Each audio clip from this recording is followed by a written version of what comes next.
Ce matin-là, je reçois un appel de Cyril. Et il me dit, écoute Ben, j'ai une surprise. On va avoir à l'essai 2 machines atypiques. Là, forcément, ton esprit il s'emballe. Tu réfléchis à plein de trucs. Mais jamais j'aurais pu penser que nous allions un jour avoir ce type de machine à l'essai. Soit le Ryker, le Speeder F3 de Can-Am.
Pour essayer ces 2 Can-Am, j'ai décidé d'emmener Cyril tester ces petites bêtes sur une route assez connue de notre région, la D122.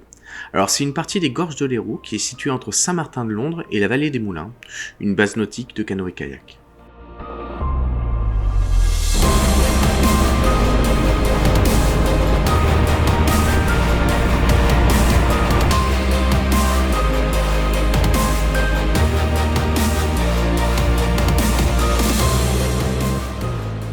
La première partie de cette route est assez étroite. C'est un bon moyen d'essayer de trouver nos repères et on va vite se rendre compte que c'est un véhicule qui procure très facilement du plaisir, mais qui demande beaucoup d'engagement du pilote.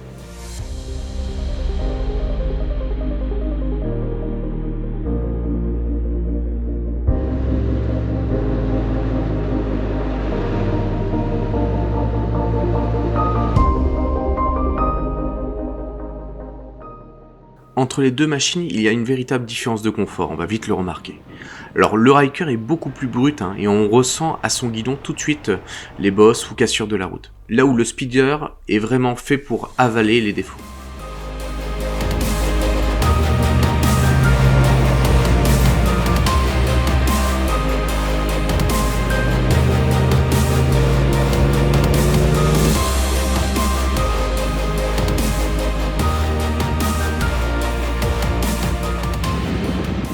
Les routes s'élargissant, elles nous permettent de pousser un peu plus les machines dans leur retranchement. Alors on va avoir tendance à vouloir piloter ce type de machine comme une moto, ce qui est totalement erroné, À part le guidon, il n'y a rien de comparable. Mais on va vite se rendre compte que le toucher de gaz, le freinage, l'approche de la route n'a strictement rien à voir.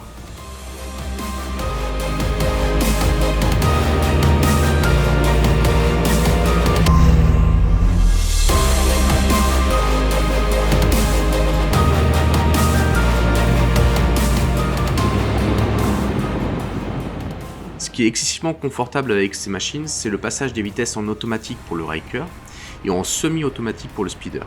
Ça apporte un véritable confort et ça nous permet vraiment de nous concentrer sur le placement de nos Can-Am dans les courbes. Alors d'ailleurs, petite astuce au passage, il faut vraiment penser à freiner avant le virage. On peut garder le filet de gaz et réaccélérer à la sortie, mais vraiment attendre un maximum si on veut adopter une conduite sportive. Sinon, il va vite vous rappeler à l'ordre.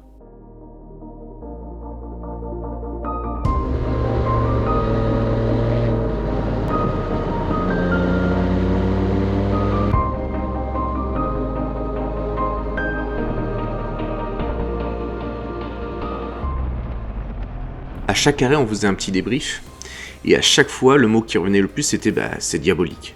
C'est clair, on était comme des gosses. Alors les glisses se déclenchent aisément, et ils nous permettent réellement d'avoir l'impression d'être presque des pilotes professionnels. Bon, merci l'électronique.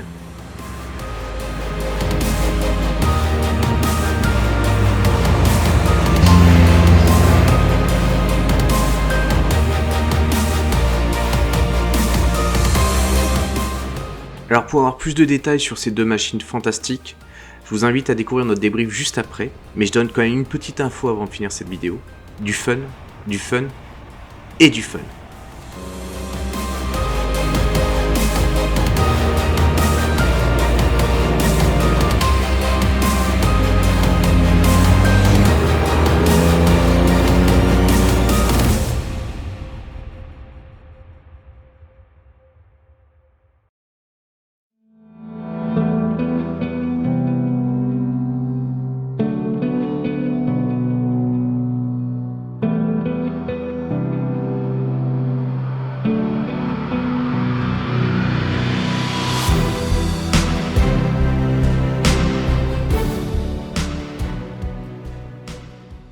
Eh bien alors Cyril, qu'est-ce que ça a donné cette balade? Dis-moi.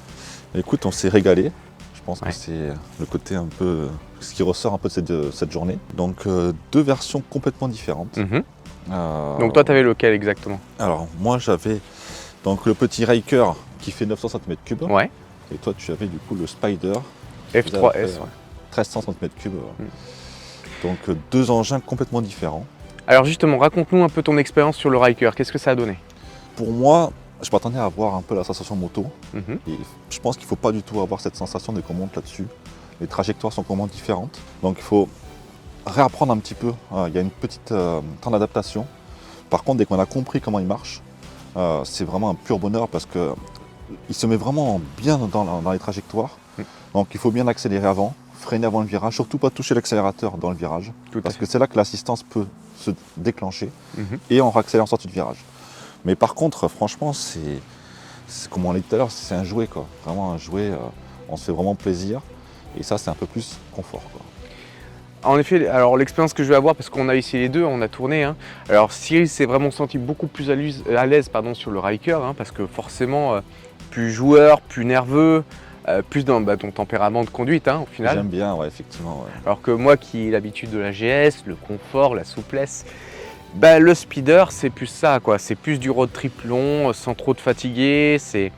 La présence de l'électronique est là, mais sans être gênante, alors que sur le Ryker, moi je l'ai ressenti très rapidement. C'est pour ça qu'il faut le prendre en main. C'est ça. Parce il y a vraiment une habitude. Il y a une adaptation à prendre, parce qu'au début, le matin, j'avais un peu de mal. Et Et effectivement, à force de rouler, j'ai compris comment il fonctionnait. Et à la fin, on prend vraiment beaucoup de plaisir. Et c'est vraiment une façon complètement différente de conduire. Tout à fait. Là, je te rejoins. On a une façon d'aborder la route d'une autre manière. Alors par contre, est-ce qu'on a pris notre pied? Clairement. Clairement. Ouais. Alors vous pourrez nous dire qu'on est des grands enfants. On a tendance à aimer tout ce qu'on essaye. Ce qui n'est pas faux. En fait, on a essayé des belles choses aussi. C'est pas faux non plus. Mais j'avoue que quand on a essayé ces Can-Am, je me disais que j'allais avoir beaucoup de difficultés à prendre du plaisir alors qu'il n'y a pas vraiment cette sensation de conduite de moto. Et au final, en fait, on crée une glisse assez naturelle avec ce véhicule et ça devient vraiment très joueur et même trop joueur. Parfois, on peut vite être appelé à l'ordre. C'est l'intérêt, c'est qu'il y a quand même ce côté un peu... il te sauve un peu de temps en temps grâce à l'oreille électronique. Alors que moi, je pensais vraiment me faire un peu peur sur celui-là. Alors que celui-là, c'est vraiment le côté confort. Tout à fait. C'est super confortable, avec un bruit extraordinaire et un look vraiment qui est très joli. Mais celui-là est complètement différent parce qu'il est très nerveux, beaucoup plus dur à prendre en main tout qu'on le fait, alors qu'il est moins puissant, mais beaucoup plus joueur du coup. Et moi, j'ai préféré celui-là sur... Après, ça dépend ce qu'on veut faire. Si on veut partir en road trip, effectivement, celui-là sera beaucoup plus agréable. Si on veut vraiment se faire plaisir sur une journée, pour aller l'essayer, pour le louer pour une journée. Moi, personnellement, je préfère celui-là. Voilà. Ça tombe bien, moi je préfère celui-ci, donc comme ça il n'y a pas de jaloux, on est tranquille. Alors on va parler de ce qui fâche en général, c'est le prix. Donc là on est sur un appareil qui coûte pas loin de 20 000 €, un peu moins, 18 990 et quelques. C'est la moitié prix. Voilà, et celui-ci est quand même à moitié prix, donc c'est quand même un jouet qui reste abordable aujourd'hui. Attention, 10 000 €, c'est pas rien, mais ça reste abordable pour du neuf. C'est vraiment, je trouve que pour 10 000 €, on a quand même quelque chose de qualitatif. On peut vraiment se faire plaisir et on peut le conduire avec un permis de voiture. Donc c'est surtout ça que j'allais dire. On peut vraiment, si on n'a pas envie de franchir le pas tout de suite, on peut quand même avoir vraiment un engin quand même pour suivre des motards, partir en road trip avec des motards sur un week-end et vraiment avoir une sensation quand même au guidon de moto un petit peu quoi. En termes d'autonomie, celui-là va aborder sans trop de difficulté les 200-215 km en roulant au rythme enroulé. On était quand même sur un rythme relativement nerveux. Celui-ci va plutôt autour des 150-160 km. 1 km. Après, le réservoir est plus petit aussi. Oui, tout à fait. Voilà. Après, au niveau des rangements, on a quand même chacun un rangement devant. Je vous montrerai ça en image directement. Là, il y a quand même un petit rangement qui suffit largement pour y mettre. Ça nous a bien servi en tout cas pour le matériel. Le tournage, pour mettre des GoPro, pour mettre pas mal de choses. Et puis voilà, après le petit système qui est quand même pratique aussi, c'est quand même les selles comme ça qui se rebaissent quand on enroule seul. Sur celui-ci. Il y a quand même sur celui-là. Il y a quand même des choses quand même qui sont vraiment bien foutues. Ouais, c'est bien pensé. C'est bien pensé. Après, il faut quand même réaliser qu'on est sur un véhicule où on prend la place d'une voiture. Donc automatiquement, dès qu'on va être en centre-ville, on va subir. On en parlait tout à l'heure. C'est vrai qu'on est rentré de nuit, il faisait froid, on était bloqué dans les bouchons. On a mis 1h30 pour rentrer. et dans la pollution. C'est ça. Donc c'est vraiment extraordinaire. Hors civilisation, quoi. Il faut aller c'est vraiment dans la campagne, c'est extraordinaire. Ah ouais. En ville, ça prend vraiment la place d'une voiture et c'est vrai que le soir, en plein moment des bouchons, c'est un peu compliqué, quoi. Alors, on voudrait quand même remercier le partenaire qui nous a fourni ces magnifiques véhicules. Donc, je te laisse les présenter. Donc c'est JV Racing à Montpellier, donc, qui sont importateurs, donc Can-Am. Ils font aussi tout ce qui est buggy Ouais. et ils font aussi donc, des scooters des mers. Tout à fait. C'est vrai que c'est un beau magasin de jouets pour adultes. Pour adultes, ouais. Vous avez de quoi jouer. Par contre, je vous préviens, n'allez pas dans le magasin si jamais vous voulez rien acheter, c'est foutu. Ça, c'est clair. Ah, ça donne envie, surtout que l'accueil est vraiment super Ouais. sympa, ça donne envie en tout cas. N'hésitez pas à aller les rencontrer, à les saluer et à aller essayer ces engins qui sont assez extraordinaires. Le bilan, il est simple. On s'est bien amusé. Mais je pense que le meilleur moyen de découvrir ce type d'engin, c'est les d'aller essayer, les quoi. essayer. Ouais, carrément. On est d'accord. On vous souhaite alors de très beaux essais, une belle journée ou une belle soirée selon l'heure à laquelle vous regardez cette vidéo. Et on se dit à la prochaine alors. Allez, à bientôt. Salut, Ciao.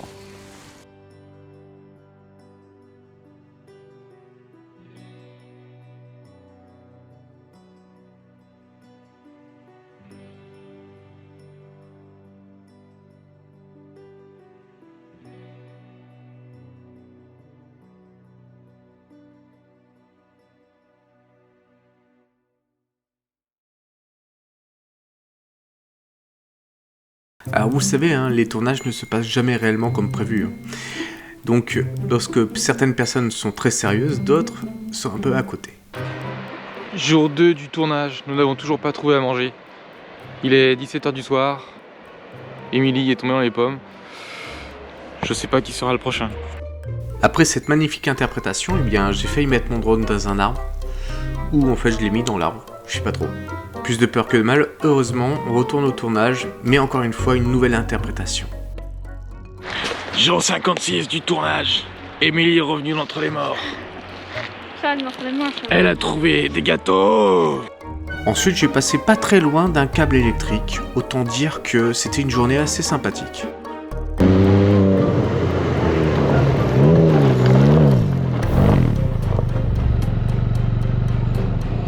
Bon, je pense que j'ai pas besoin de faire beaucoup de commentaires, hein. On fait mumuse. Ils aiment bien la faire mumuse. Et après, on s'étonne qu'on mette autant de temps pour faire un tournage. En même temps, on n'était pas vraiment aidés sur ce coup-là. Malgré tout, merci encore à Pic Adventure et à Rémi particulièrement et à Émilie pour toute son aide sur la journée.